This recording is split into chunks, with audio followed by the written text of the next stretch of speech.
Star Trek 57, M23, take 2.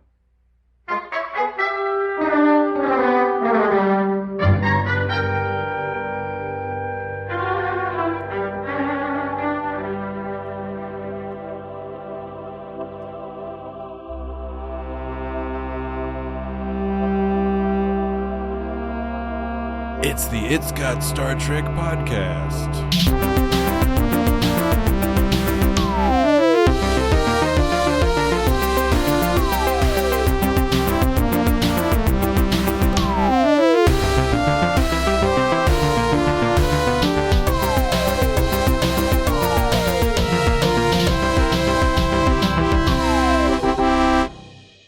I'm an idea man. Hard work isn't my forte. I'd change specialties if I were you. Because the kind of trouble you're in needs more than a quick fix. You can't just sprinkle a little human DNA into the continuum and make everything all right. Why not? Those best qualities of humanity you talked about aren't a simple matter of genetics. Love, conscience, compassion. They're attributes that mankind has developed over centuries. Values that have passed from one generation to the next, taught by parents to their children. Creating a new kind of Q is a noble ideal. But it will take more than impregnating someone and walking away. If you want your offspring to embrace your ideals, you're going to have to teach them yourself. This is the beginning of the podcast. Is it 203? It is the 203rd episode. All right, I got it right. Of the It's Got Star Trek I've gotten it very wrong. podcast. Now, Wow! Wow. now you All might I can be say asking, is wow. you might be wondering what exactly is the main topic of focus for the It's Got Star Trek podcast. Well, Start explaining. we'll keep the explanations brief. This is a podcast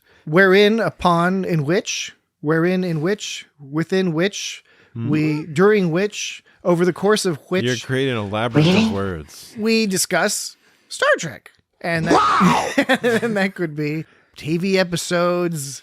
Usually it's TV episodes. Occasionally it's a movie. There's usually some Star Trek that we talk about. We talk about new Star Trek when there's new Star Trek, when there's Gets- not. We talk about old Star Trek when there's not new Star Trek. Every week, every single week, we're talking about Star Trek. Because there's a lot of old Star Trek. That's what the whole It's Got Star Trek vibe is all about. Wow! I mean, I can't. it's in the title. It's got Space creep. It's got Star Trek. Fascinating spectacle. And this week, we have the pleasure of following the command of Dan's bespoke algorithm, Dan's special custom podcast topic selection algorithm, which told us that we should watch this episode of Voyager from Voyager's third season. It's 11th episode. Really? It's called The Q and the Gray. So Dan's algorithm Dan's algorithm analyzed last week's episode Really? and determined that this was the next episode that we should watch. And so Really? we watched it. Now we're going to discuss it. Well, almost now, because we did have one other thing to discuss first. Oh. Yeah, we've just been very busy lately. This conversation happened a couple weeks ago, but we've been very busy with all the 200th episode celebrations and all that other business. Oh, Kathy. So I just wanted to note that in our long-running discussion about the use of the term inertial dampers versus inertial dampeners, Ridiculous. this is an ongoing debate in the Star Trek Ridiculous. world. Well, there's news on this front. News that we are tangentially related to. It's totally unprecedented.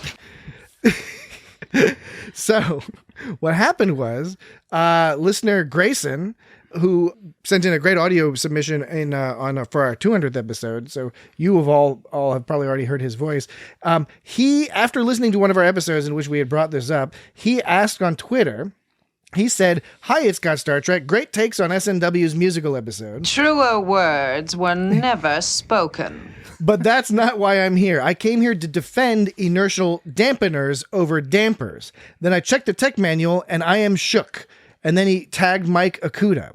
And it's because in the technical manual, it says inertial damping system. So not dampers or dampeners.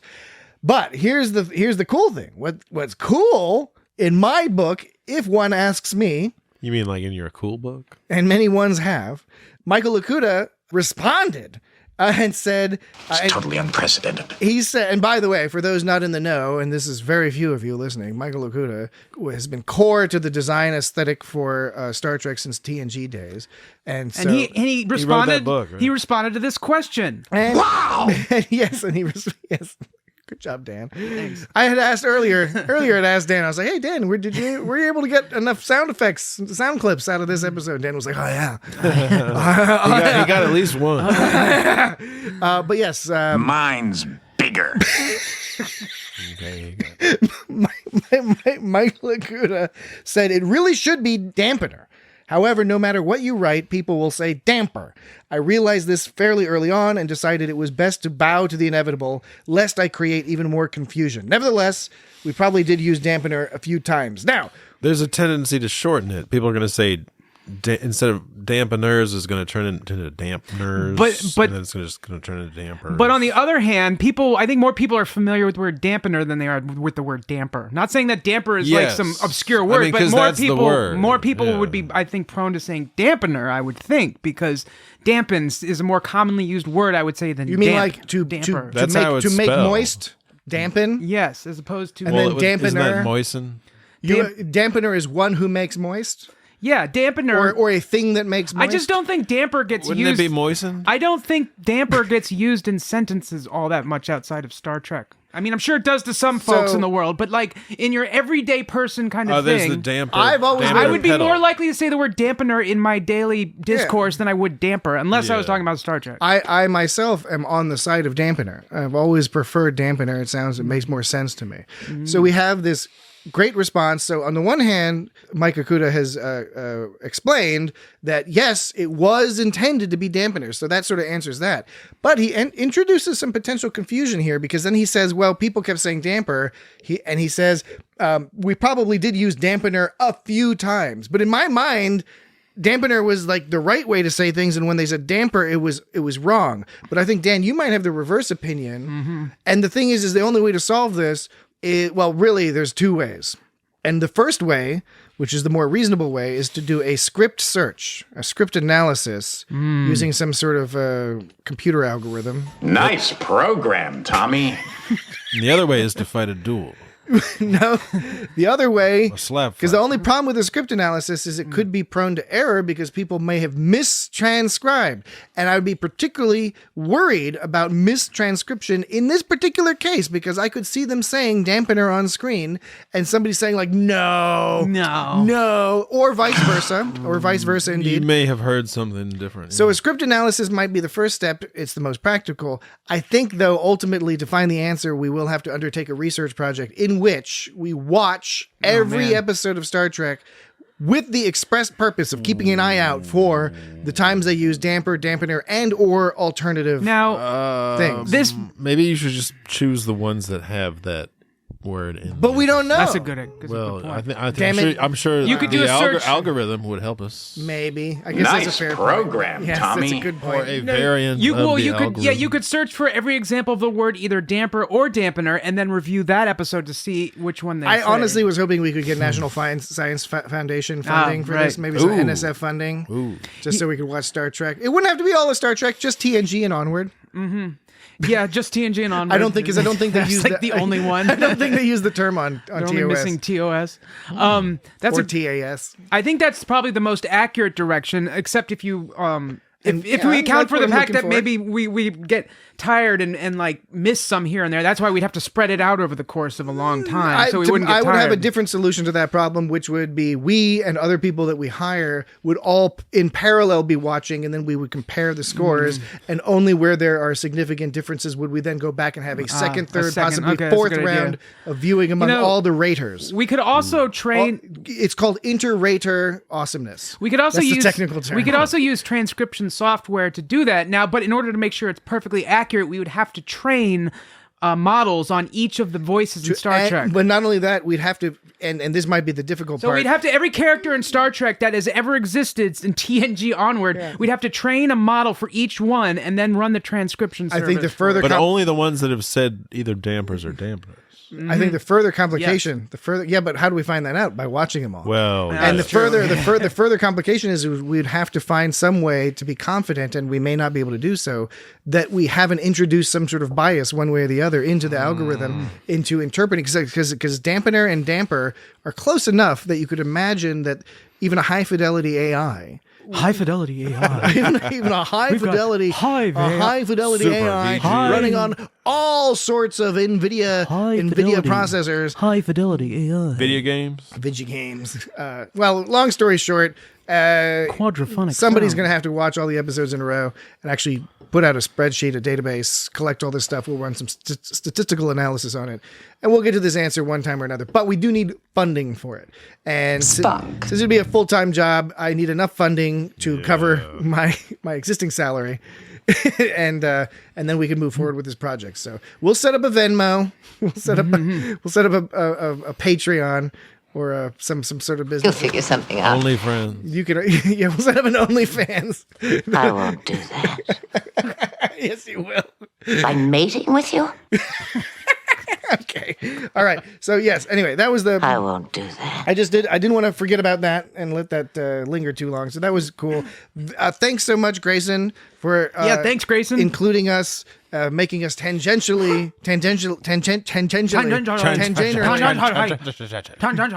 Fire Marshal Bell. Fire Marshal. Let me tell you something. Oh God. Let me tell you something. That was like the cheesiest impression that we do in elementary. Was it elementary school? Was that one that was? Elementary school. Middle school. It was from a television program called In Living Color. And that was the cheesiest impression everyone. It was like it's like my wife, except back then it was like, let me tell you something. Let me tell you something. And then all the kids would do it, and it was really annoying. Yes. But it was a funny sketch. It was a series of funny sketches. Jim Carrey's breakout early role. Jim Carrey. Okay. Yeah, but yes, thank you, Grayson. In Living Color. That was cool. So yes, good show. And now we are good friends with Michael Okuda, which is great. Yeah, and that's pretty totally unprecedented. And we'll parlay that into friendships with everyone else that we like. That's famous. Yeah, that's the plan. That's how you got to get your foot in the door somehow. Yes, famous foot. Yeah, exactly. Okay, well, yeah, that's enough for that, and we can now, I think, get down to brass tacks. Get down to brass tacks. Get right into this business. The Q in the gray. We got some clapping. I like that. Can you play that again? Thank you. Yes, thank you. Welcome. All right. To your planet. Right. To your planet. Welcome. Yeah, I was hoping that would be one of them sound effects that just kind of goes on forever. I was gonna. Actually, this one was. Usually, people get more applause than this. One was extended. If you listen, you might be able to tell where. All right. Like it was right there. I heard the music go. Yeah, right.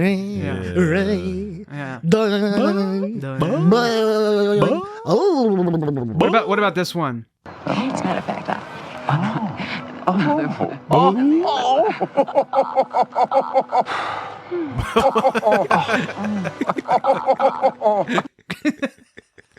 What's the matter with you? as a matter of fact,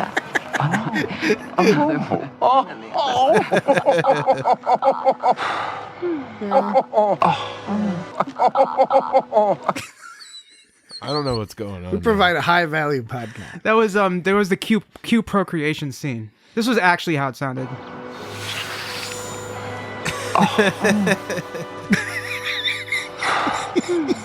I was good, wasn't I? very good. Very good.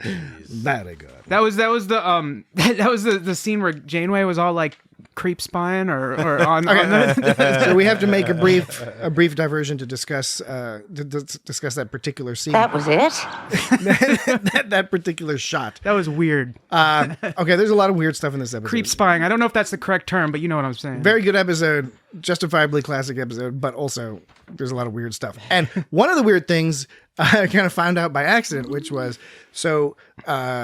we post, usually by the middle of the week, usually around Wednesday, we post an advertisement online via social media, our website, etc., describing which episode we will be watching next. Which will what will be the topic of the next episode of the It's Got Star Trek. It's got StarTrek.com.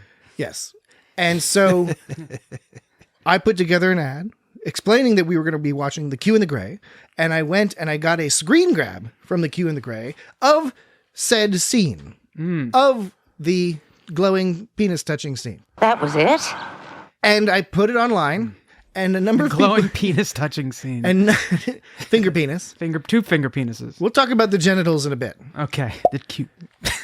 But in this case, I put that online. But then on Facebook, a bunch of people were like, "Who's that in the background? That doesn't look like Captain Janeway. It doesn't look like Kate Mulgrew." Mm-hmm. And then I looked at it. I was like, it kind of doesn't look like Kate Mulgrew. It looks actually very different. And for a second, I thought, maybe it was like a brief moment where they had a stand-in or something. I was like, Captain Janeway, I presume. I was like, that would be weird because it's just such a prominent part of that scene. So I went back and watched it over and over and over again.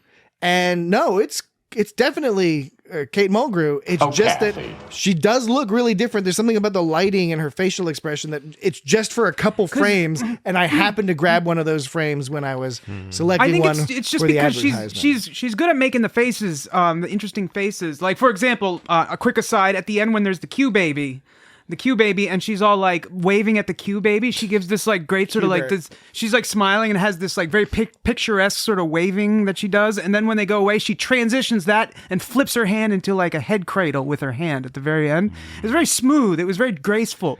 But I think this was another good Kate Mulgrew face, but she made a face Mulgrew face. But she made a face that Captain Janeway doesn't ever make.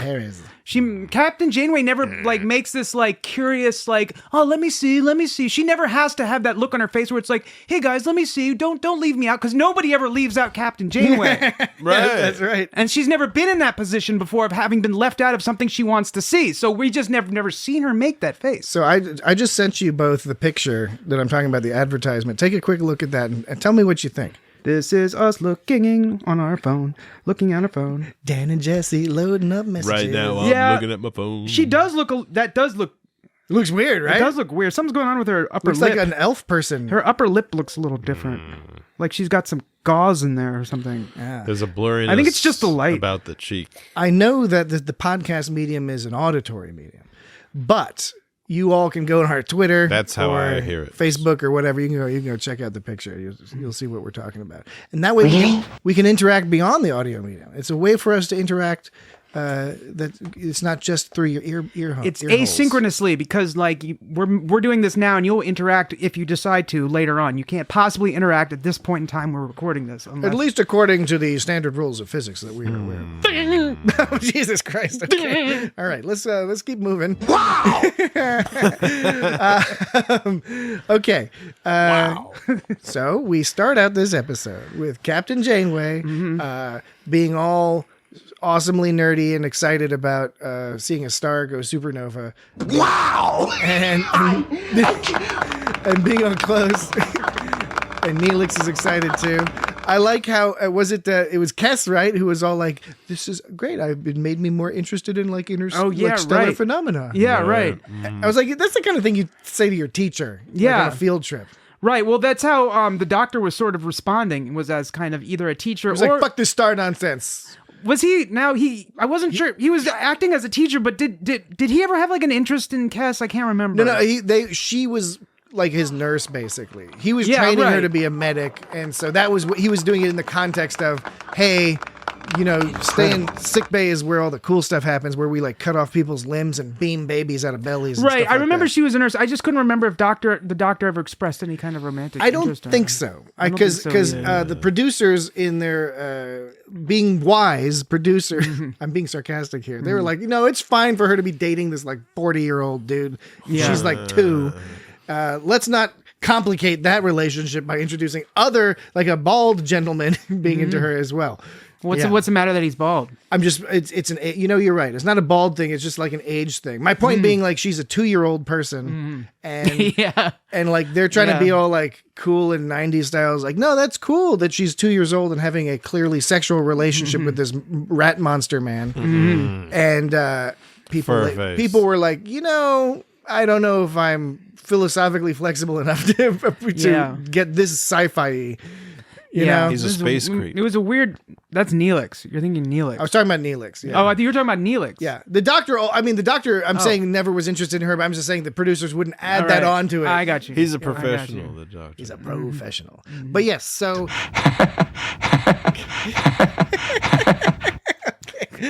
All right.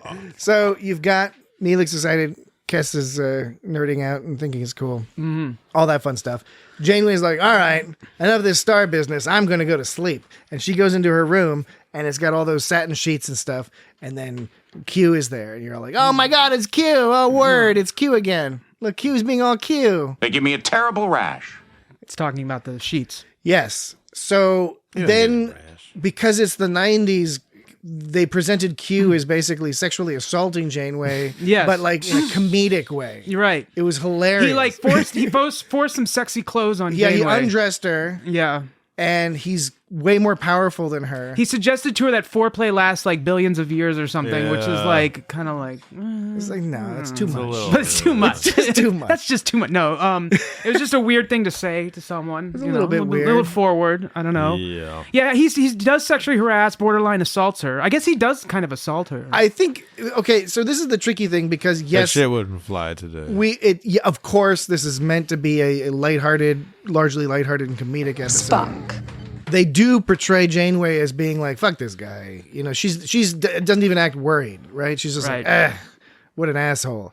But yeah, I mean, I think in today's situation, this would be more villainous behavior than hilarious, omnipotent alien scamp. Being like, I want to fucking put a baby in you. Yeah, he did the whole this joke. Mine's bigger. And then she was all like, not big enough. So like there was that whole exchange, which was it was, and that was specifically referring to Chakotay's tattoo, where Q makes his own version of Chakotay's tattoo that's much bigger. It's a funny scene. It does, of course, remind us that Chakotay's tattoo is itself not representative of First Peoples, First Nations, Indigenous people. There was one part where he referenced serenading her while she was in the bath. He goes, Paris is like, what do you want? He goes, guys, I don't understand your captain. I tried everything. Filling the bridge with roses, writing Drabian love sonnets, serenading her in the bath. And, of course, Paris is like, oh, that didn't work. I was kind of sad that we didn't get to see some of that stuff. Which is kind of weird. It was all just reference. It was just kind of weird, more like sexually. This was a very kind of... They were drinking out of butternut squashes. Did you notice that? Oh, in the resort? So, this resort... Instead of pineapples? Yeah, it was like a hollowed out butternut Actually, squash. I didn't notice that. That's it. I think my brain just translated that to like typical like coconut or pineapple. Because I had to be like, wait a minute, is that a papaya? No, it's a butternut squash. I didn't notice that it was a butternut squash. That's a hard thing to hollow out too. That's I don't know. That takes a keen eye. The prop people, they put the prop people like to a tropical drink where they're work. just like, we need an alien pineapple. Just get a butternut squash.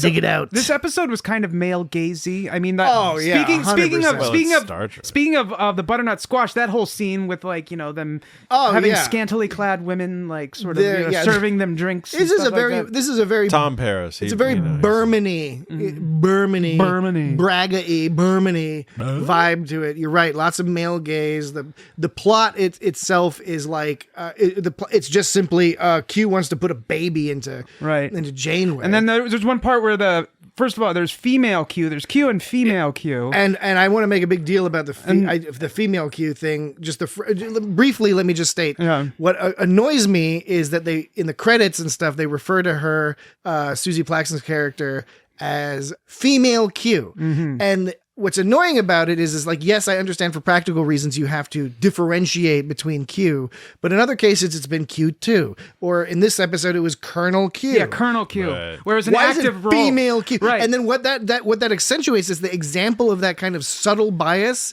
where it defines the male as the default, because Q is not male Q. Right. Q is just Q. That's normal Q. And his female is the modifier. And his adjective was active. It was like, I am the Colonel Q. I have this active role as a position colonel of authority. And then hers is just like, hers is passive. It's like, I am born with this in me, so therefore I am that. And it could have been Q's ex-girlfriend, Q's ex-partner, or something like. There's other ways you could differentiate.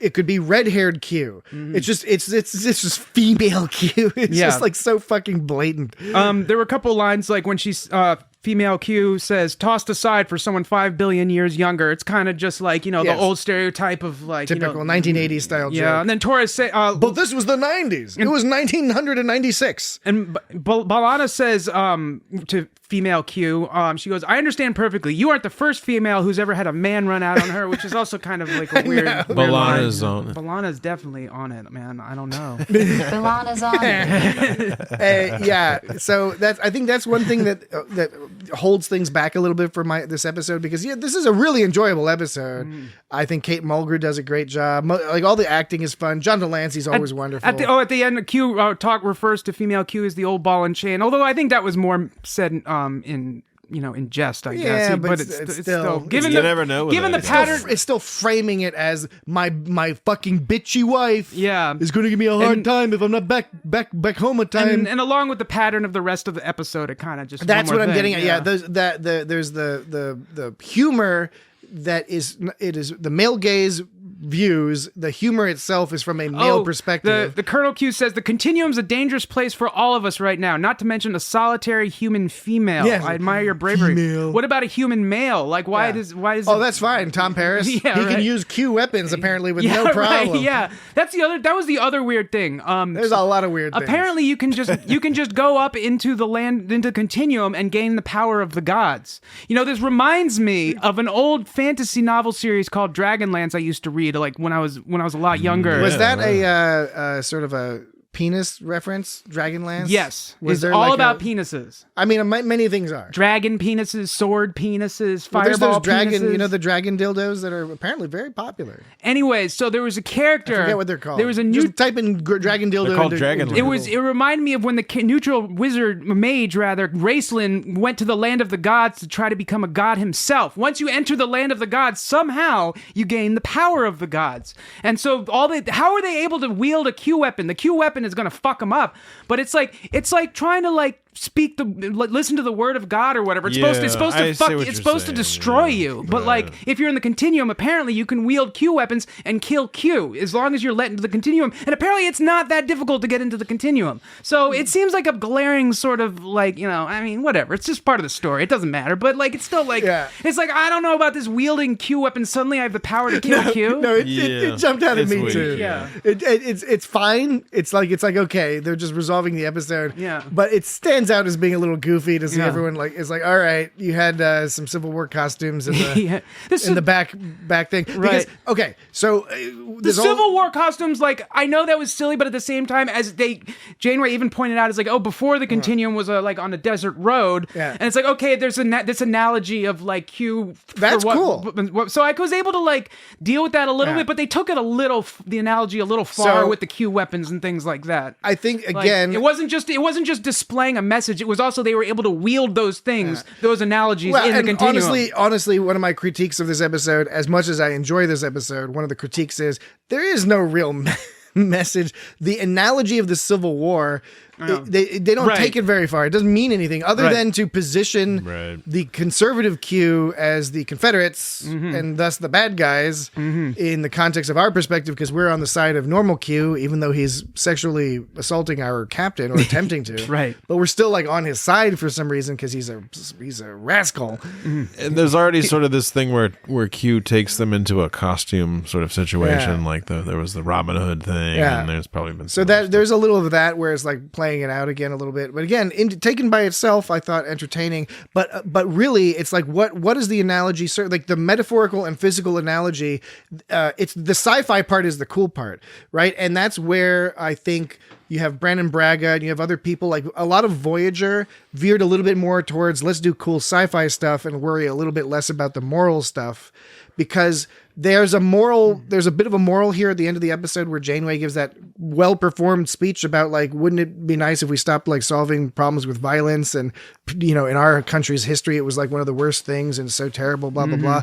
But she just says that. There's nothing in the actual plot that examines that or discusses that philosophy. They don't leverage the Civil War or the background of the Civil War. I mean, and it's not a really good analogy anyway, because the conservative Q in this case are not slaveholders, for example. They're not protecting an outdated economic system that takes advantage of human lives. I'm not saying I agree with them by any means about this whole like individuality versus non-individuality thing or whatever, but I don't know. I think it's just an analogy that doesn't hold very well, and it does really come off more as, isn't it cute to see Kate Mulgrew and John Delancey dressed up in these costumes and having conversations, because they're both brilliant performers and you can give them all sorts of lines that they'll have fun saying. Well, the whole premise of the episode was a little goofy. So Quinn... Q Quinn. Right. Previous episode that John Delancey shows up, where the Q shows up on Voyager, was Quinn. Yeah, he committed suicide, so now there's a civil war. Okay, fine, I can buy that. It's like this idea that Q broke a rule, and now that you have factions battling out. I can get that. Exactly. It's a kind of a cool thing to think about. Yeah. So, omnipotent gods fighting over a philosophical disagreement. Freedom of individualism, talking about how now Q is the one who killed himself is now some kind of teacher, and QQ is like a follower, and he's now preaching his word or something. But somehow the Q baby is going to end the war. So there's this whole Janeway has a Jesus baby kind of situation they have going on. But so first I was like, okay, Jesus, you'd be the mother of peace. Yeah. This is a pretty good and I was trying to figure out what they were going for with that. So, because at first I was like, okay, well, they have a Jesus baby. How is that going to end the war? Wouldn't that make it worse? Because it would create even more division among the people. And the whole Jesus... It doesn't logically follow. It doesn't. So then I was thinking, okay, well, let's see. What was the story of Jesus, right? Jesus comes to Earth, and because... What was the story? Because Jesus is God, and humans were at war, saving the humans at war by bringing this god creature down to Earth, and now it'll bring the humans. So this isn't an issue where I've never heard that story. Isn't there a bunch of aliens with the Jesus stuff? Yes, but that's that's the Mormon. That's the Mormon thing. But I mean, I guess I think regular Jesus has a bunch of aliens and spaceships, and they have laser beams. As far as the analogy goes, now we have the humans aren't the one in battle here; it's the continuum of battle. So I can only think, instead of gods bringing godlike ability down to the human race, as is the Jesus story, now it's Janeway bringing human strengths up into the continuum. Is that what's going on? Yes, but it's an idea that's fascinating but unexamined in this episode. No, it's not exactly. It's not examined. It's just sort of. And so it's just like and that's I wasn't. You're compassionate, and wouldn't that be great? And they didn't even really spell it out at all, because I kind of went through all this what are they talking about? I don't know what they're talking about. And the only thing I could conclude is that the only way to bring the continuum piece back together is bring humanity up into the continuum, as opposed to bringing God down to Earth like in the Jesus story. You bring humanity in the continuum, and somehow that's supposed to even though that's not necessarily how it works, where you're like, oh, you have a baby, and now that baby is going to be just like Captain Janeway.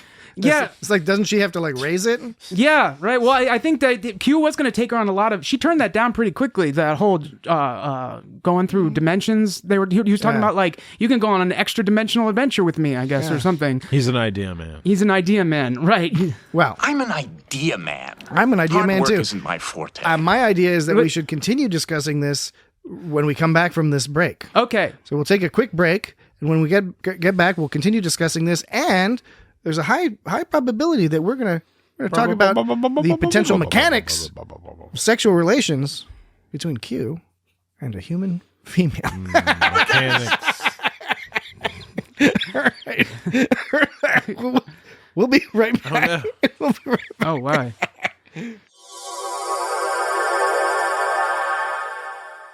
Okay, welcome back. We're back. Hello. Hello. Hello. We are back from the break. I'm stuck here with you mortals. Yes. I know. That's me. She is very much stuck.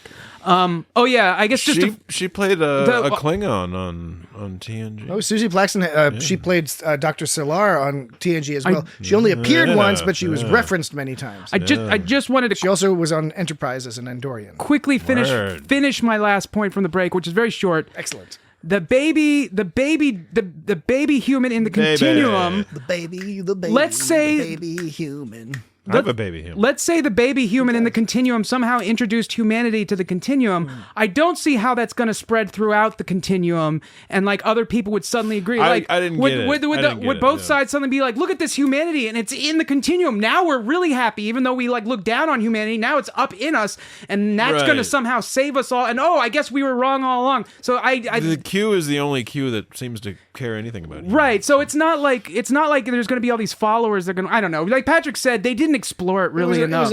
It was an unexamined idea. Yeah, it was confusing and ambiguous. Yeah. And you can tell they just wanted to have a Q with a baby. Look, ambiguity. You get this a lot in creative arts, and definitely happens a lot in Star Trek, where you can tell the difference between stories that they had. They're like, oh, let's have an idea. Like, what happens if this happens? Oh, philosophical. Oh, look at all this stuff. And then you have other ideas where it's just like, Q and Janeway have a baby. Yeah, right. Exactly. That's the idea. Make an episode. It's not like some moral dilemma or like, what would Spock do if so and so? What if we could bring Kirk back from the dead? Although Back to the Future was a great movie, and wasn't that how the whole way that started was based upon an idea? I was going to add that there's nothing wrong with that. You can have, and again, I must stress, I find this episode super entertaining. It's just that it's a fun episode. It's got some weird issues about it that pop out when you examine it, which is our job as professional Star Trek podcasters. It's right there in the fucking name. It's got Star Trek. People expect us to look closely at this and notice. And for those notice the things like the female Q. Right. For those of you who don't know about Back to the Future, it started apparently based upon an idea of a boy having sex with his mother. Sexual tension, incestuous sexual tension. Yes. That's how the movie began. It got its seed of ideas. So to speak. Well, that makes a lot of sense. Yes. Yeah. You're going to mate with that charming lady friend of yours that appeared on my ship. I just like how Jamie is like, how do I solve this problem? Oh, I'll make Q fuck somebody else. Which again is a sort of a 1980s sitcom sort of solution to like an aggressive boss. He wants to mate with me. It's like the solution to the sexual assaulting boss is not to in those old sitcoms was not to report him to authorities. It was to point him to another woman. like put the problem onto another fellow with your captain. Fellow woman. Even if I wanted to mate, I wouldn't know how. Yes. Q mates with your captain. Okay. Even if I wanted to mate, I wouldn't know how. Q's don't fuck. No, that's a good segue, Dan, into the discussion. And I do not mean this to be a prurient discussion. No. Puerile. It's just kind of that funny. Is that what you meant by prurient? Well, puerile. Prurient interest. They are related but different, independent. Not Purell. Puerile. Puppy. All these things you're playing, these are examples of this. This episode works because of the actors. All the actors are great. So that's good. Acting. But because they've presented this whole story, they're trying to keep this story light, except they keep doing all this sex talk, and some of it pretty extreme, like the whole like mine's bigger than yours and all that. Foreplay that lasts for decades. Not big enough. And Janeway being all like that's it. Puppy. So they force you into a sexual mindset, particularly if you are a puerile boy, like we three here. And so you played the recording of Q saying like he wouldn't know how to like actually like make a baby. Now the context was a little different, but I was thinking the same thing. It's like, what was his plan with Janeway? Like honestly, what are we supposed to understand? His plan was his plan that they were going to have regular old penis and vagina sex? Or is his penis going to be all glowy? Like, is he going to have a glowy penis? Like, what exactly is going to happen here? What was his expectation? Q appears as a human to the other humans. I mean, what does Q really look like? But I'm just thinking in the terms of like... Does he even have a penis? He's like... His plan is to have a baby. Maybe his penis is coming out of his mouth. Look, okay, I've never... Comes out wherever he wants it to come out. He's like Odo. Maybe his mouth is his penis. Maybe his mouth is his penis. Is your mouth your penis? Inside baseball. Inside baseball. Audience is not supposed to understand. I think we've talked about that. This is a long running commentary between Dan and Jesse. Just to give the audience some insight here, Dan and Jesse have this long running commentary. I hesitate to call it an inside joke because I don't think it has the basic qualifications for a joke. Patrick really likes to argue. It's not a joke. When somebody likes to say joke, Patrick likes to argue and be like, "Was that really a joke?" Though? I mean, does it have a setup and a punchline? When we're warming up for the podcast and we start recording, and Dan he gets a little abusive. He says some things. Joke is shorthand. Just pretend joke is shorthand for something. It's not so much a joke as it is abuse. As it is. Fair point. Call the authorities. Okay. But wow. And we need not dwell on this point, but I do. Wow. I just do think it's funny and interesting. I don't know, listeners, please let us know if you have your opinions. Like, what his deal? Because okay, look, the idea of Q fornicating with people of any gender identity, that's not the problem I have with, because yes, he can take the shape of anybody. It's this idea that he got in his head. He's like, okay, Q don't procreate. Right, he's explained that. He's like, Q themselves do not procreate amongst each other. That's one of the reasons why the previous episode with Q, where Quinn commits suicide, that's one of the reasons that was a problem, because Q don't procreate. So now he's just like got a plan that he's going to procreate. It's totally unprecedented. It's like, we don't procreate, so my plan is to procreate. Yeah. And then he somehow thinks that's going to happen with Janeway, and is like, is he going to use Q beaming powers to do it? Like is he going to flash a light and create a sperm that floats around? Like, what's the deal? He really wanted to procreate with Picard, but Picard wasn't on this show. Well, and that's the other thing is of course they wouldn't allow for it in the 90s because the 90s fucking sucked, but this story would have been so like elevated if he was trying to make a baby with like Tom Paris or like Harry Kim or something. In the 90s did have to see the Arnold Schwarzenegger movie Junior, where he got pregnant. So, but that was a little different. Yes, that wasn't like a woke movie as much as like a ridiculous movie. It was just completely. With the baby, my belly. So but I don't know. What I'm saying, like that would be kind of fun if it was like, he beams up and Harry Kim is all like, he wants to have a baby with me. I mean, Q's always like dangling the carrot of I can take you home, Janeway, if I want to, which he doesn't follow through with. But so he can do that. So I guess maybe he could procreate with her. But then I don't know.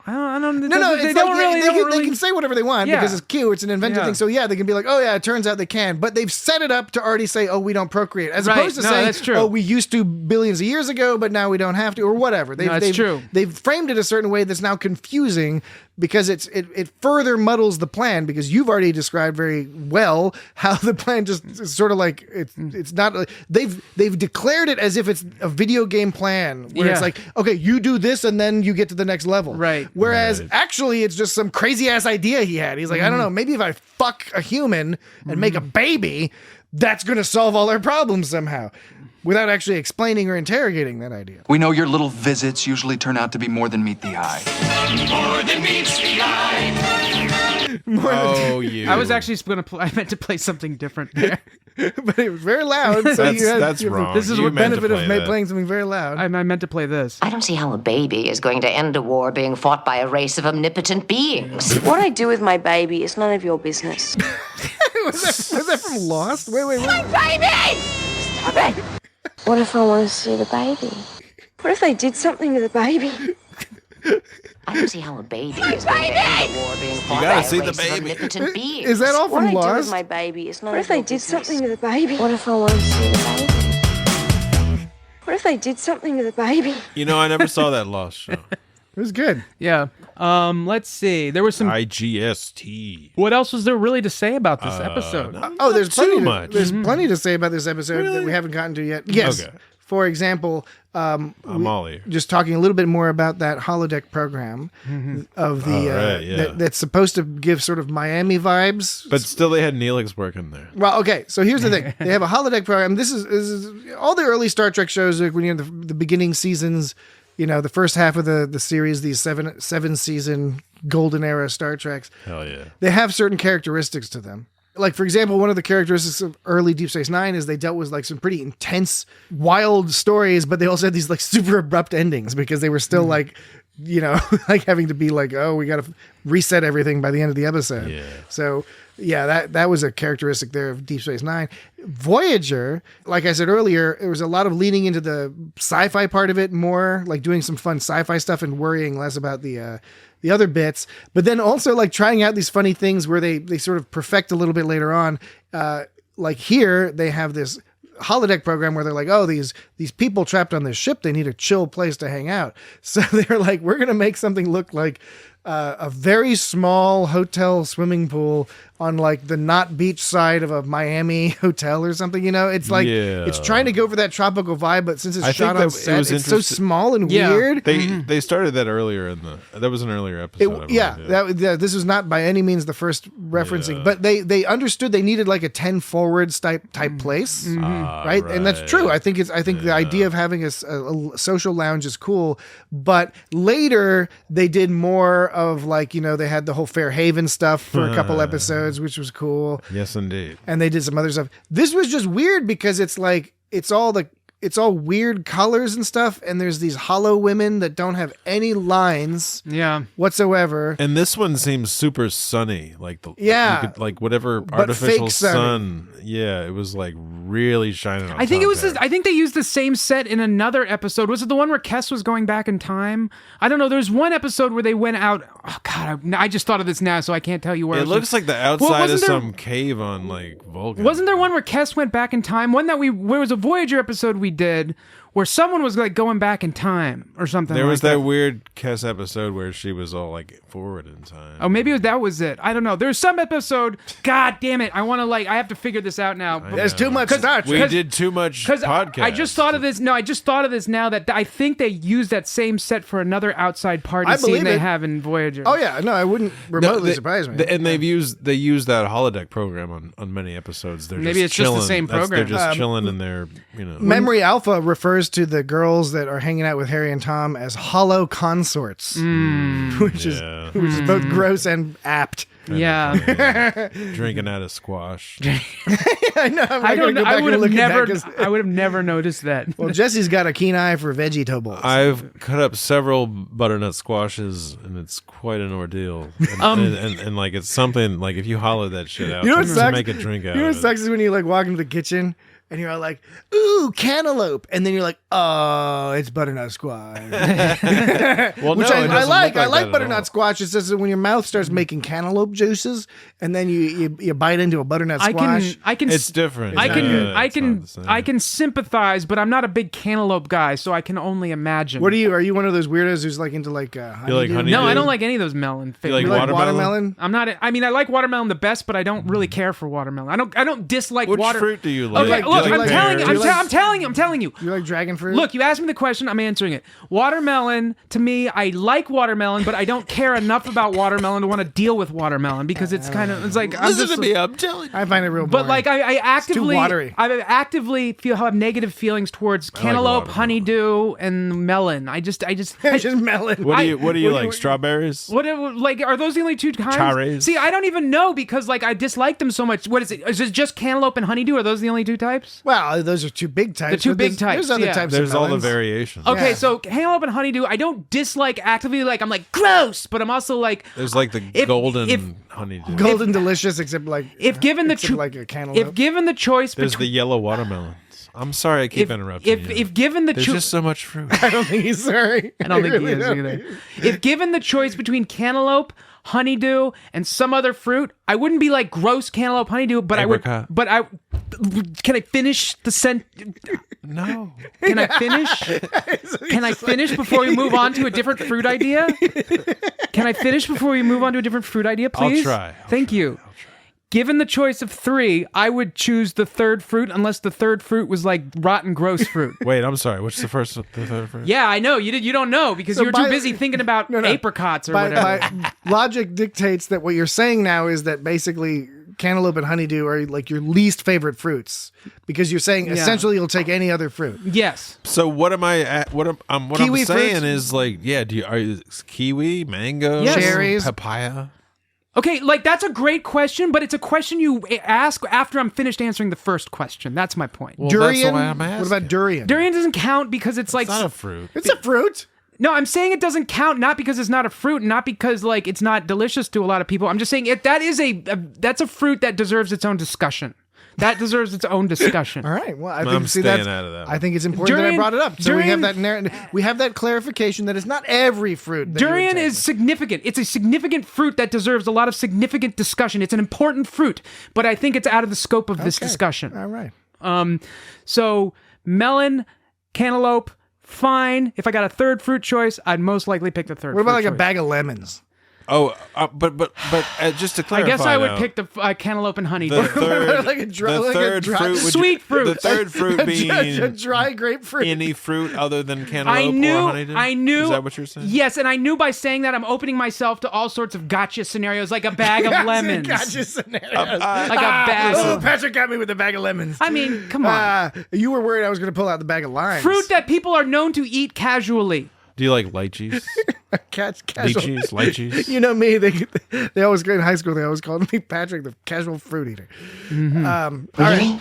Okay. Like golden kiwi versus green kiwi. Back to the old Star I like Trek. kiwi better than cantaloupe and honeydew. The holodeck program. Kiwi does not. They give me a terrible rash. Doesn't do that. It does that for some people. They have Neelix there, and Neelix is being so funny with Q because like Neelix is all pretending to be like a good person. But Q is all like, nah, you're creepy. Right. It's like, aren't you a space creep too? What did Q call him? Like a bar rodent. Bar rodent? He called him a bar rodent.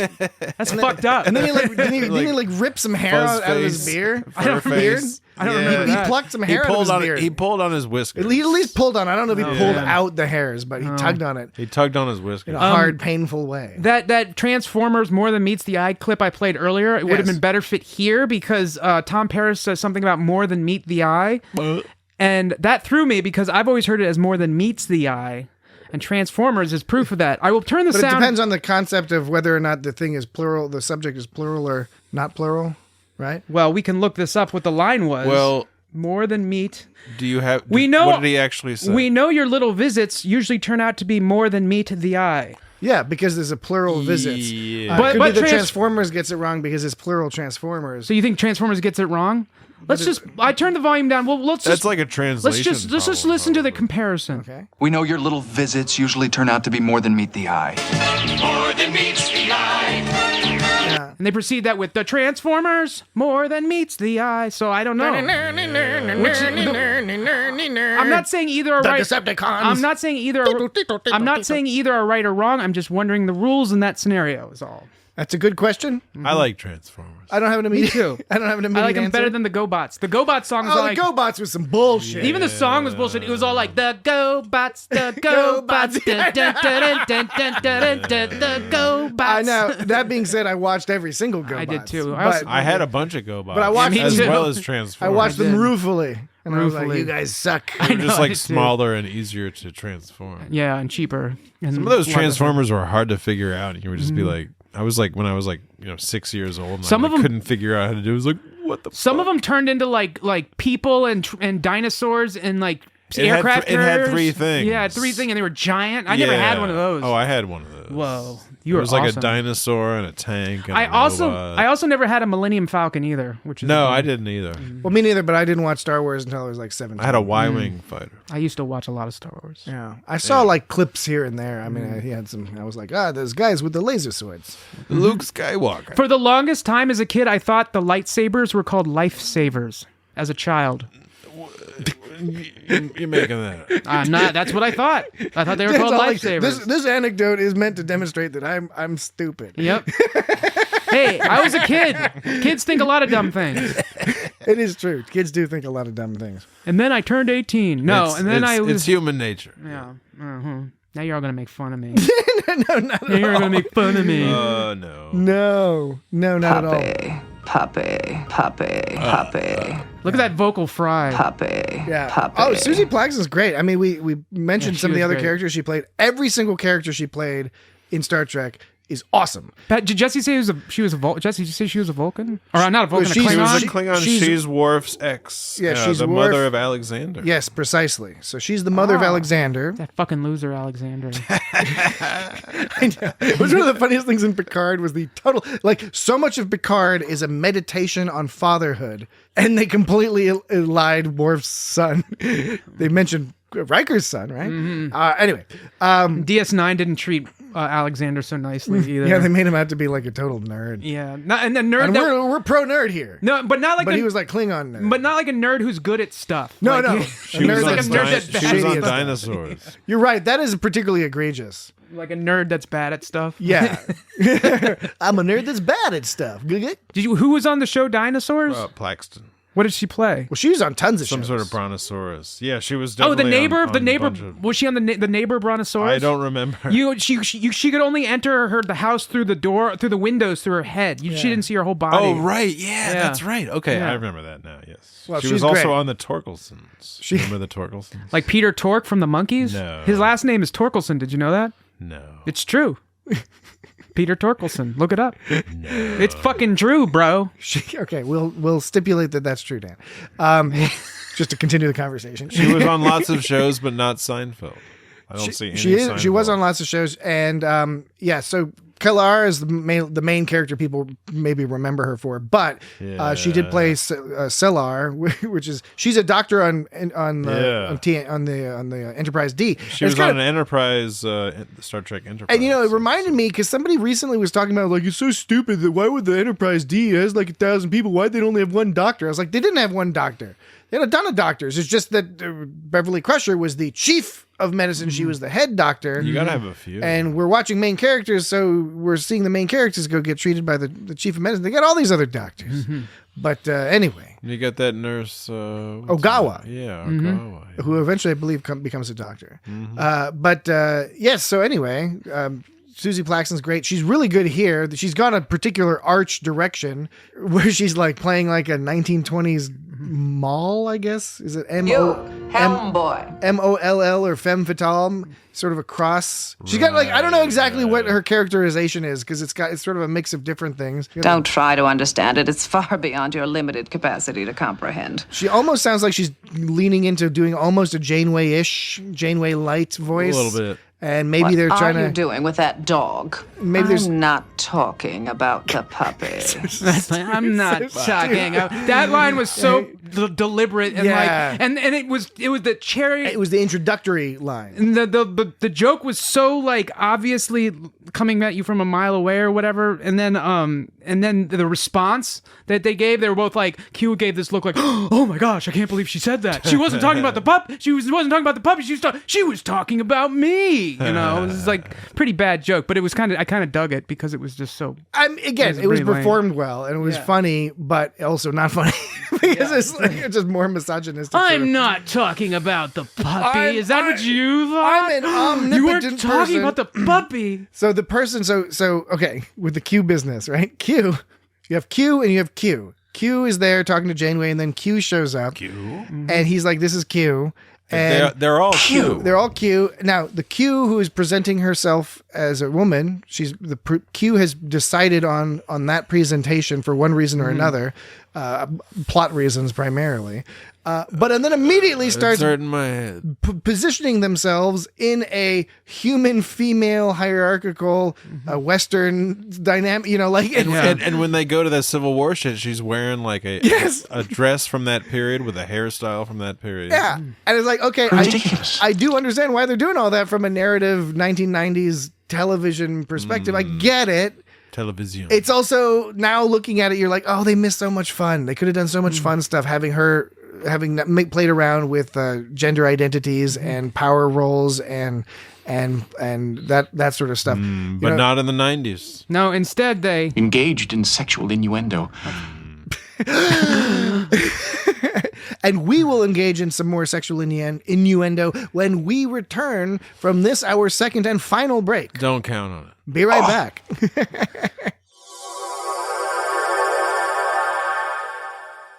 Okay, we have returned. We've returned to conclude our discussion of Star Trek Voyager's third season episode, the Q and the Gray. The Q and the Gray. Which is a pun on Civil War junk. Yeah. Jesse's the expert on that stuff, so he can provide any. I wouldn't say I was an expert, but I probably would know more about than you both of you guys. That makes you an expert in our book. So you better know this. Patrick just threw you under the bus right here. Yeah. I guess you don't know the answer. That guy that played the answer to what? There's no answer, Dan. It was just like no. The answer to the pun of the. Well, the pun is the blue and the gray. Okay, I thought you were saying Jesse. I was kind of hoping that he would intuit what I was trying to say, and then would mention it's like, oh yeah, it's right. the blue and the gray. So I was right. I was right, but he didn't. So it's the blue and the gray because those are the colors of the uniforms. I revel in creating disappointment. I build dungeons in the sky.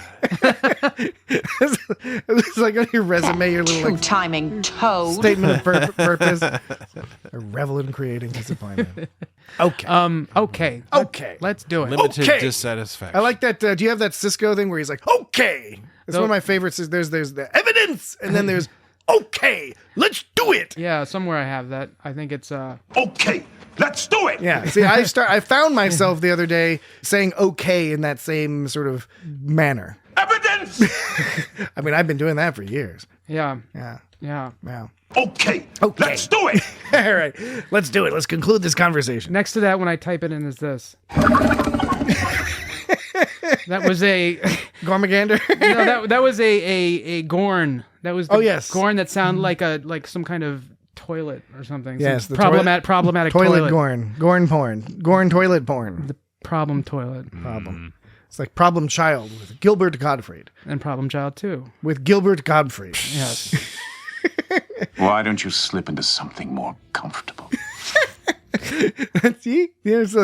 I've removed your clothing and I've replaced it with other clothing which has a sexual undertone. And not even a sexual undertone, a sexual overtone. Ooh. And he serenaded her in the bath, which meant he was looking at her taking a bath. Yeah. So that's not cool. It's really not good. It is a little odd. Don't you like to watch?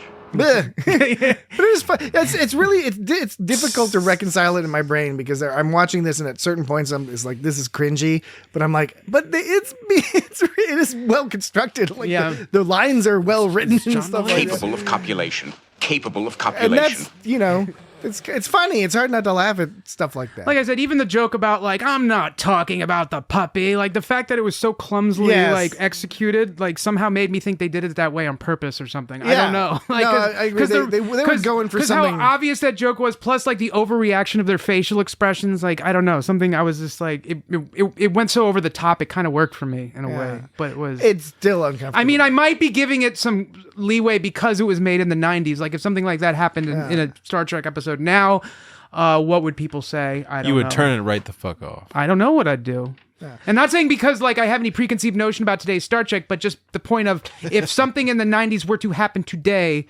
how... You mean like the Oklahoma City bombing? Oh boy.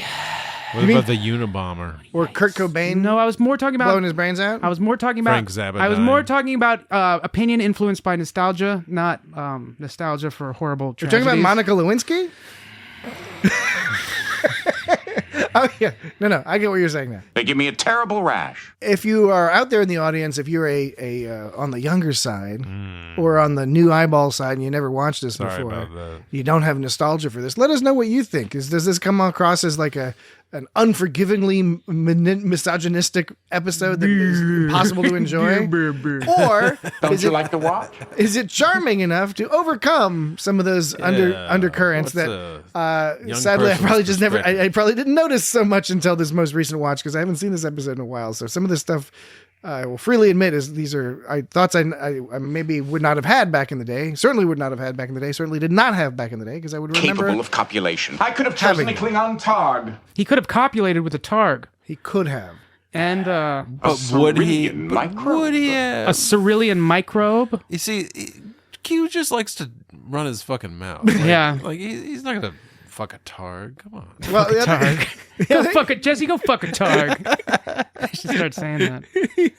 Oh, there was a cool shot when they were on the firing squad when the Colonel Q goes, "Ready?" and then it like did the zoom in on Q's face. Oh, I was going to mention that. And then it did. See, it said aim, and then it zoomed in on Janeway's face, and like that was like some kind of stylistic throwback. It was or something. but it was like okay. You see that in spaghetti westerns, like Sergio Leone, like Fistful of Dollars, that sort of thing. Yeah, the way he was like tied to the post, Yes. and, like he was like one arm was all bloody, like that was like classic. Oh, as an aside, speaking of bloody, It just sort of didn't make sense. No, it was out of place. But here's okay. I But got like- what they're going. Okay, real quick. The reason why it makes some sort of circular sense is because they're doing something that mimics like the good, the bad, and the ugly.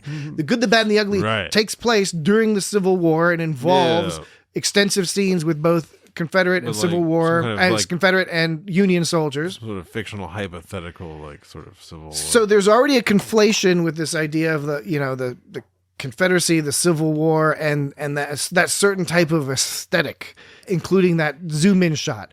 But it also was like weirdly out of place because you'd never see something like that on Voyager, and it's just like, okay, it's a normal Voyager episode until all of a sudden it's like zoom, like weird Western zoom, 1970s Italian Western zoom. The only other zoom that I can remember like that was in TOS when it zoomed in on Spock. There was a weird, and that was less a throwback to like spaghetti westerns and more some weird sci-fi thing where like and it they did that because they hadn't done spaghetti westerns, and they did that a few times on TOS. Then TOS they zoom in on Spock's face in this weird zoom, and he like makes his eyebrow go up. Well, and it's because it's not even a zoom. What they're doing is they're rolling a giant camera all up into his face. They're all like just rolling a camera towards him. What? He's all like, "Well, I hope they don't hit me with that camera." I would like to know the technical details if they actually rolled a camera up. I think they did because you can tell the difference between an optical zoom where the lenses are changing versus a zooming in manually without the lenses. I'd have to watch changing. that scene again. I thought I remember the one I'm thinking of was pretty far back, but I could be wrong. I don't know. Yeah. I don't know. You've been wrong before. You know who would know? Chief O'Brien. He'd know. He'd know how they did He's that. not on this episode. No, but he would know how to do that kind of thing. He should have been. Yeah. So, and then you're talking about some guy with a bloody arm. I didn't notice this until the second viewing, but when they went up into the camp, there was like a doctor tending to some injured dude who was missing both of his legs. Some Q was missing both of his legs. He was like lying on the ground. Because they're Q weapons. And this is weapons. just an analogy because otherwise the human brains would be scrambled. That's true. So they have to be in the Civil War. I was just thinking like, even though the Civil War doesn't necessarily directly apply, they could have shown a different Civil War. Well, kind of funny. They could have shown the French Civil War or the English Civil War. My sort of what struck me was that number of civil wars in Africa. Africa would have been interesting. What struck me was that was a pretty violent imagery for a Star Trek episode. Not completely. They like cutting off people's legs. They do. It happens all the time in Star Trek. It's just some guy laying on the ground. Deep Space Nine. Some guy laying on the ground with both of his legs chopped off, and they're he's all like, they're all like waving around. I don't remember if they were waving around, but it was violent. Both of his legs. not. Did they have one of those guys? Who, I'm not complaining. I'm just saying it. I just noticed. To me, I was like, I didn't even notice it on the first viewing because it just like my brain didn't accept that as something I would see in Star Trek. Okay. But all right. I don't know how often do they. I mean, there was the whole Christopher Pike thing in TOS. That was pretty violent, but for a different reason. I don't know. I think there's some people blown apart, but maybe not precisely in the way you mean. Not in Civil War style. Like missing legs blown off, legs sawn off. Yeah, exactly. We know they got biting down on a stick, sawing off some shit, and they didn't have anesthesia. That Colonel Q gave up real quick to Tom Paris. I know he had Q weapons. That was the guy. He was in Fargo. Yeah, he was the dad in Fargo. Yeah. He was Wade Gustafson. Yeah. Q weapons. That Harvey Presnell is the actor, and he was in everything. He was in Mr. Deeds. Yeah, he's in Old School. He was on Frasier. He was on Dawson's Creek. Mr. Deeds, what? He was in Mr. Deeds. Mr. Deeds nuts? Deeds nuts, baby. Okay, you got me, Dan. Okay. You got me. You really did. I did. I was all talking about Mr. Deeds. Yeah, and you're like, no, Mr. Deeds. I was totally Boba Deeds. Totally unsuspecting. From Under Deeds. Do you have any? How about this? He was also in Patch Adams. Patch of these nuts. Patch all of these. He was in Saving Private Ryan. Yeah. He was in Face Off. He was in Ryan's Hope. But the most important show he was in was the short-lived Andy Richter vehicle, Andy Barker PI. Whoa. Which is a great show. There's only 6 episodes of that show. Not Andy versus the World or whatever that was not as good a show. That show was Andy Richter is brilliant. And he got 2 good Pretty shows much. out of his stab at making shows. Andy And Barker, he was on Arrested Development. Andy Barker PI is the best one. Andy Richter Controls the Universe was a little bit more standard sitcom style, but like still very creative. And then he did that one where he has like 5 children or something, and that was just a dumb sitcom. Did you ever see the one that John Mulaney had for a really short period of time? I like John Mulaney. Like, was his it called comedy. like John or something? I don't remember. Because they're always doing that with the comedians. They're like, we're just going to put your name in it. There was that period of time they were doing that. This was a while ago, but it was like such a standard sitcom with laugh tracks and cheesy jokes. Like I like John Mulaney's humor, but like this seemed like out of character. Yeah. It didn't seem like in his character of humor. And it was a weird show. It was not that good and lasted like 2 or 3 episodes. I never saw any of that guy's stuff, but I saw a recent thing where he was talking about going to rehab and like having like some people stage an intervention. Oh yeah, stand up was good. Pretty good. I didn't see that stand up, but I knew he would go into rehab for some issues. Yes, Doesn't he date? Why are we talking? This isn't like Gossip Hour. It's just Gossip Doesn't Hour. he date Olivia Munn? He has a baby with Olivia. That's right. Yeah, That's right. They have a baby now. Right. I can't believe it. I'm talking about like some bullshit. All right. Well, how about this? Any final comments about this episode? Bit of a weird episode, bit of a fun episode. I will say one thing that I think is another underlying aspect that inhibits some percentage of enjoyment of this episode is like Q. Everything Q after TNG was a bit problematic. They tried using Q on Deep Space Nine. It just didn't work, right? In the early episode, it was just like, the context is weird. And then in Voyager, Q shows up at least 3 times. He also takes the Q's son takes off 7 of Nine's clothing. Yes, at so one point. in the next episode following this, the next time Q shows up, his son that we see born in this episode, and son, it's another masculine blah. Oh, Jesus. Anyway, his son grows up and becomes like a brat. So he's like a teenage brat. So he comes and like Janeway is supposed to set him straight or some business, and he sexually assaults people too. It's like, yeah, he sexually assaults people too. So like the problem is like the episode with Quinn was interesting philosophically. There was more going on there. This episode is great. It's fun.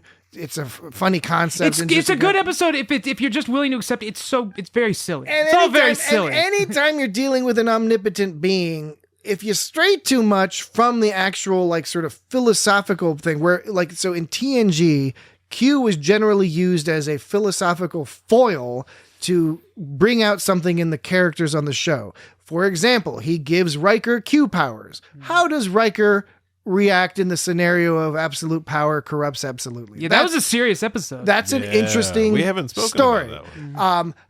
Q in All Good Things presenting Picard with a paradox and trying to see if he can figure it out and all that other stuff. The interesting stuff, right? Q is ancillary, right? He's a bonus part of the, he's driving the plot, but the point is to learn about the characters. Generally full of shit.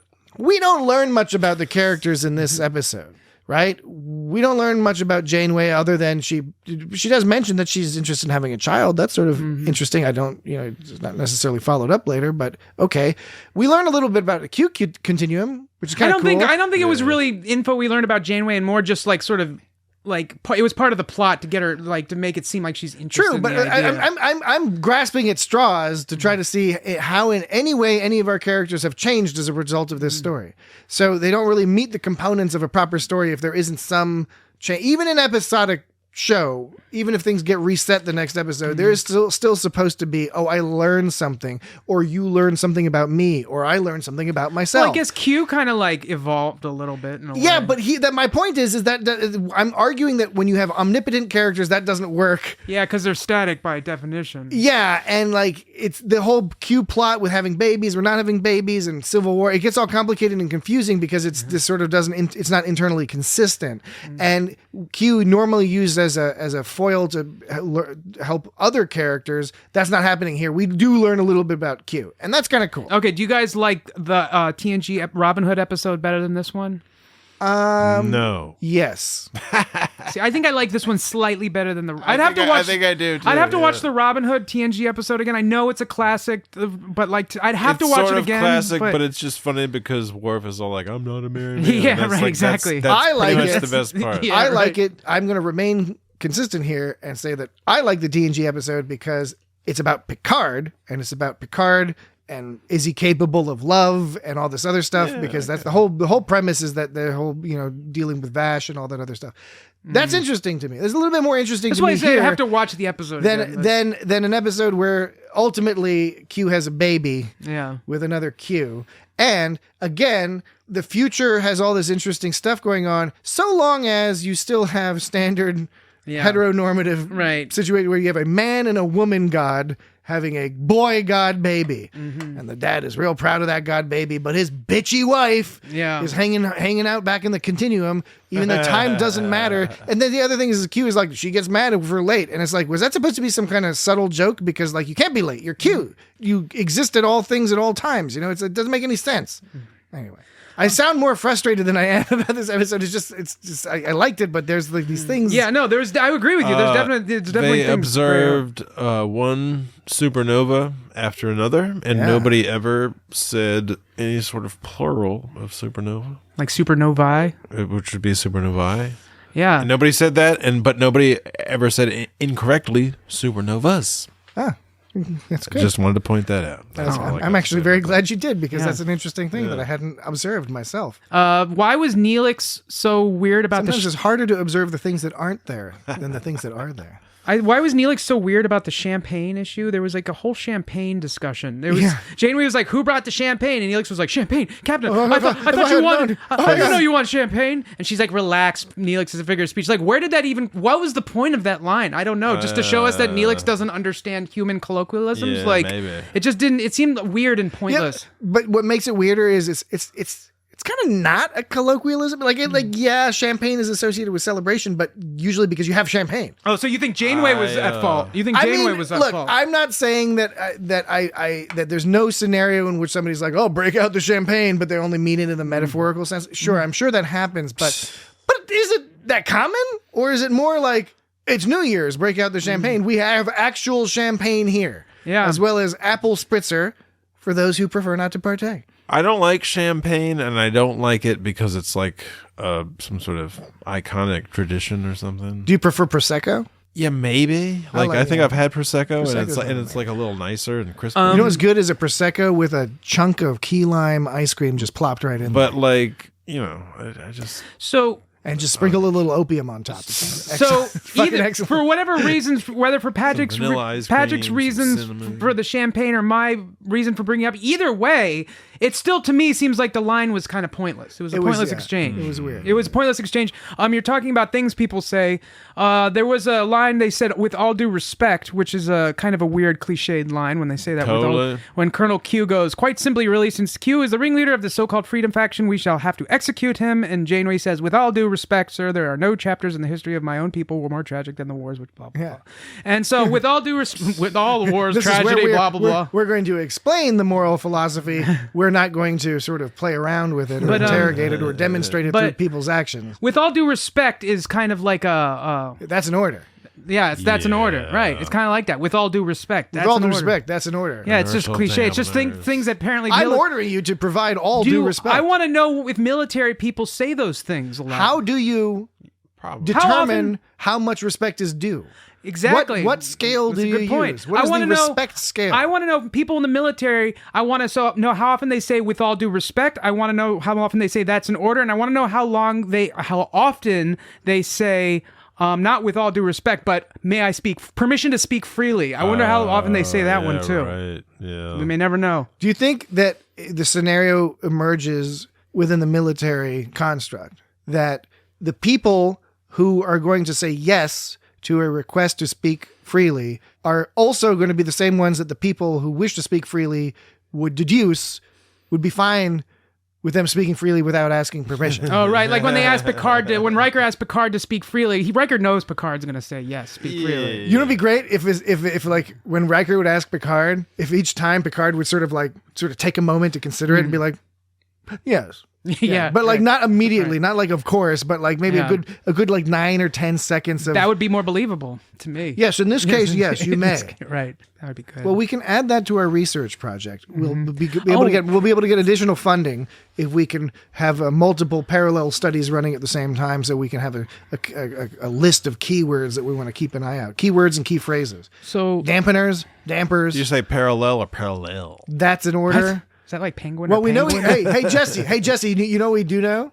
We know that he says often as opposed to often. Do you think he says clothes or clothes? Not he. You. We? You say often. Oh, do I? You just said often. I guess I do. You enunciated he likes it very to push. clearly. He likes to push buttons. I like to push. I also say mayonnaise. So. You do not say mayonnaise. Yes, I do say mayonnaise. But you only you see, you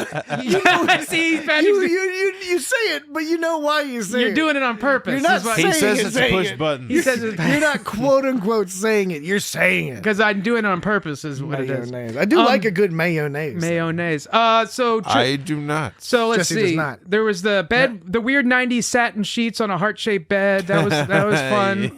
Was the bed heart-shaped? I think it was. There was a heart-shaped pillows. The pillows were. Yeah. There was something evocative of. It was Valentine's. Janeway not very flattered that an omnipotent being wanted to have sex with her. I don't know. I would think that would at least be flattering. Well, but, I mean, it would be upsetting and disturbing and alarming, but it would also be kind of like, well, I must be. I guess the context here is that an offensive thing I'm saying? I don't know. A little bit. I mean, it may be, but I think it's more like it's because it's Q and Q is shady. Yeah. It's just like he's charming though. But he's shady. But now Chakotay is jealous of Q wanting to mate with Janeway. Chakotay At what point did nobody likes him. At what point did we discover that there was sexual tension between Chakotay and Janeway? Because it happened at some point. Well, it was when they landed on that planet. Well, when they landed on that planet for sure. Yeah. But was this was season? I don't know. That was later. So it wasn't even in this episode. So there must have been a point in this series prior, one might think, where there was sexual tension established, because in this episode, maybe this was the episode where sexual tension was established between Chakotay and Janeway. My recollections are not sufficiently coherent. That's what I'm saying. To know for sure. That's what I'm saying. That is indeed what you were saying, sir. That is. So they were 2 light years from.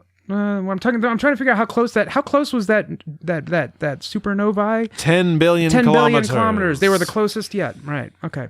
Just establishing that. There was some technobabble in this episode. Here's one. How'd those shield modifications hold up, B'Elanna? Less than a 7% power drain. Good job. B'Elanna's on it. There was another technobabble. Take warp drive offline, then remodulate the shields to emit a beta tachyon pulse and prepare to emit a series of focused anti-proton beams to the shield bubble. Does this make any sense to you at all, B'Elanna? B'Elanna's on it. There's another one. B'Elanna, take warp drive offline, remodulate the shields, and get ready to emit the anti-protons. Remodulate his dick. B'Elanna's on it. Yes. Another good illustration of the Voyager tendency towards peak technobabble. Mm-hmm. And that's something that was sort of reset in the Enterprise era, where they're like, we got to get away from this technobabble, because Voyager it got out of hand. Mm-hmm. And it got out of hand in 2 ways. First of all, just using a lot of technobabble that sort of, there was no purpose to it. Mm-hmm. And the other thing is I think it was making them sloppy in some cases, because yes, technobabble is always a good way to resolve some sort of plot element or move some plot element forward. That's great. That's what it's there for. When you're using it too much, then you start being like, wait, this plot is no connecting strands. Yeah. There's too much suspension of disbelief. I think, the more suspension of disbelief... The flippity flop on the blibbity bloops. The amount of words they use is directly proportionate with the amount of suspension of disbelief you're supposed to have, I think. So it gets more they're all like, complicated. yes, dibbity-doop. I did like Colonel Q. He had some good lines. I've been waiting for this moment for an eternity. He's a great actor. Captain Janeway, I presume. And then there's... Your rhetoric fails to compensate for your irresponsibility. Yeah. We shall have to execute him. No, I didn't think you would. I don't know. His delivery was awesome. I know the rhetoric line is one that that's one funny. I remember from this episode, because I don't know, I like the delivery and I like the concept, and it makes me it's something that I think people should tell me from time to time. Do you think this line, Captain Janeway, I presume, is a reference to the line Dr. Livingston, I presume, which is the famous greeting spoken on the shores of Lake Tanganyika? Tanzania. Sorry, God, I'm an ignorant asshole.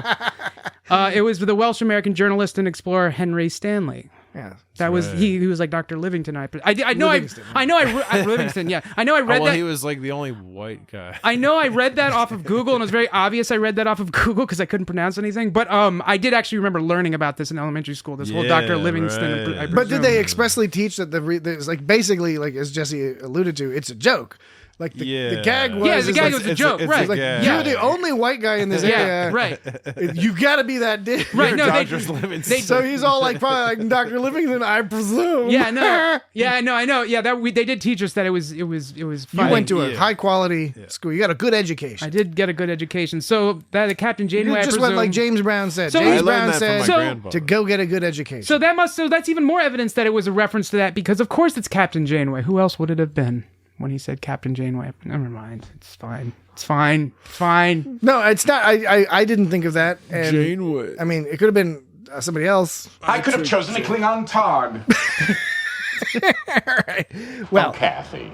All right. Yeah, I did I did like how he called her Kathy, even though again, yes, that's disrespectful. He's purposely calling her by an intimate form of the name that nobody calls her. It makes weird little orgasm sounds. I did like the glowing finger, glowing finger touching. Yes, precisely, all that business. That was fun. All right, so that's that. Yeah, the glowing finger. That episode's done. It was fun. Glad we watched that. Here's one I have. It's just called Mumbling. Hold your fire! Hold your fire! You're surrounded, you! Surrender now, and we'll be merciful! Oh yeah, that was some background noise that I amplified heavily. I was going to say, that's not mumbling. It was mumbling during the episode. Oh, okay. Right? Yeah. Word up. Good job. Thanks. Yeah, you did some forensics. Forensic audio. All right, so that was the Q and the Gray. Just a pun on the blue and the gray. Incredible. It was a Civil War joke. Mm-hmm. Next week, we will be putting this episode into the Dan machine. Oh, wow! And it's going to agitate and rock back and forth and make all sorts of sputtering sounds. And it's going to spit out a list of episodes for us to watch. I think we're kind of due for either a TOS or an Enterprise. So it's probably going to be one of those. By mating with you? Because we do like to spread it around. Enterprise. We like to keep something even. So probably leaning towards Enterprise. There's a good chance. But then we went in order. We went like Deep Space Nine, Voyager, Enterprise. Anyway. Check our social media, check our website, and you will be able to find out what we are listening to or what you are listening to a discussion of next week. So you'll have to watch the episode first, and then you'll listen to the podcast. Does this sound anomalous at all? This is from the episode. Come in. Isn't that when she's yawning or something? Yeah, she's yawning. Oh. So you knew it was anomalous, and you were presenting it as if it may not have been. I was asking a question. It was trivia. Asking a question. All right. Well, I hope you get another trivia game together because you're good at that shit. Seriously, truer words were never spoken. Scroll back, or you can go on our website. Way back in the thing. Dan did. It was earlier this year, actually. I think. Mm-hmm. Right? I think so. Yeah. Or was it last year? God, I can't remember. Jesus. Your irresponsible behavior is continuing to have cosmic consequences. One of my favorite episodes of the podcast ever is a bonus episode. Oh yeah. That we put out because of Discovery and was airing and not airing in England or something, or not airing outside of the U.S., so we wanted to have content for other folks. Anyway, it was Star Trek by the Numbers, and that's a great game show episode that we did. You sound negative. Really fun. Go check that out. Or don't worry about it and just wait until next week, or look at our back catalog. But anyway. Yeah, I should make another game show. The main thing is I'm afraid the problem is like it's hard to match when you have a hit. It's hard to match it, and then you become known as one-hit wonder. Yeah, but the way you get past that is you keep trying. You keep trying. So if you have a sophomore slump, then you get to your junior year triumph. And then the senior year stall. Anyway. On my way. All right. What we have to get out is the information about where to contact us. Itsgotstartrek.com is the website. Are you okay, Jesse? Feedback at itsgotstartrek.com is the email. Feedback. Social media at the @ at itsgotstartrek, pretty much anywhere.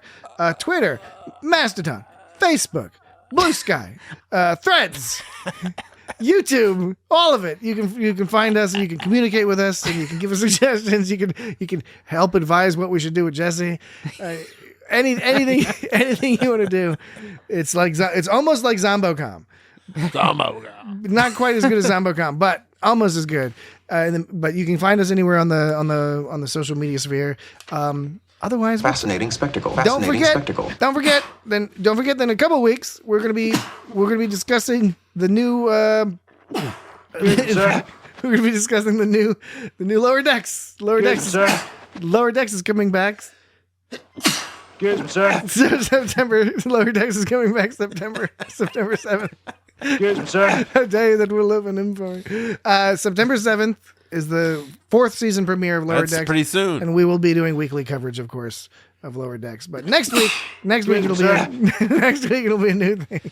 Excuse me, sir. What's happening to me? I'd be lying if I said no. Jesse's not going to be here next week because he's dying. Fascinating spectacle. Fascinating. But Dan and I will carry on. We'll carry on doing the good work. Carrion of the where? I'm hungry. Of the It's Got Star Trek podcast. I'm hungry for some carrion. So we look forward to. Excuse me, sir. Look forward to talking to you next week. Excuse me, sir. Bye.